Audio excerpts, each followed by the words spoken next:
அனைவருக்கும் வணக்கம். இன்னைக்கு நமக்கு உணவு கொடுக்க வந்திருக்கிறவங்க எடப்பாடி தேவூரை சேர்ந்தவங்க சத்யா.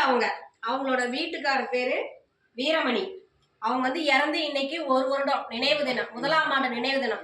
அதை முன்னிட்டு நமக்காக உணவு கொடுக்க வந்திருக்காங்க. திரு வீரமணி ஐயாவுடைய ஆன்மா சாந்தி அடையவும், உணவு கொடுத்து அவங்க குடும்பம், தொழில், வாழ்க்கையில அனைத்து செல்வம் பெற்று நீடூழி வாழ நமது பாசமரக்கட்டளை பாசமுதியோர் இல்லம் சார்பாக இறைவன் கிட்ட ஒரு பிரார்த்தனை வச்சுக்கலாம்.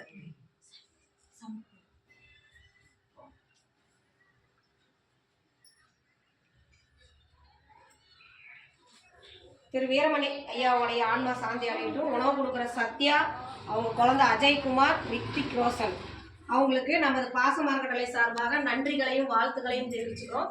இப்போ இங்கே வந்திருக்கிற அனைத்து நண்பர்கள்கிட்டையும் நாங்கள் ஒரு கோரிக்கை வைக்கிறோம். என்னன்னு கேட்டிங்கன்னா, பாசமரக்கட்டளை பாசமுதியோர் இல்லம் 2 வருடங்களாக வாடகை கட்டத்தில் இயக்கிட்டு இருக்கோமா. இப்போ 2 வருஷமா இப்போ சொந்த கட்டடத்துக்கு நாங்கள் முயற்சி பண்ணிட்டு இருக்கோம். அதுக்கு உங்களால் முடிஞ்ச உதவி எங்களுக்கு செஞ்சு தருமாறும், நீங்கள் மட்டும் இல்லாத உறவினர்கள், நண்பர்கள், நீங்கள் வேலைக்கு போனால் அங்கே இல்லை சொந்த தொழில் பண்ணுற மாதிரி இருந்தால் வர வாடிக்கையாளர்கிட்ட இந்த மாதிரி குமாரபாளையத்தில் ஒரு முதியோர் இல்லம் இருக்குது, அதுக்கு சொந்த கட்டடத்துக்கு நாங்கள் முயற்சி பண்ணிட்டு இருக்காங்க, நம்மளால் முடிஞ்ச உதவி செய்யலாம்னு சொல்லி நீங்களும் எங்கள் முதியோர் இல்லத்தை வெளியே கொண்டு சென்று எங்களுக்கு தேவையான உதவியை உங்களுக்கு முடிஞ்ச வரைக்கும் எங்களுக்கு செஞ்சு தருமாறு எங்கள் பெரியவர்கள் சார்பாக நாங்கள் கேட்டுக்கிறோம். உணவு கொடுக்குற உங்களுக்கு மீண்டும் ஒரு முறை நன்றிகளையும் வாழ்த்துக்களையும் தெரிவிச்சுக்கிறோம். வாழ்க வளத்துடன்.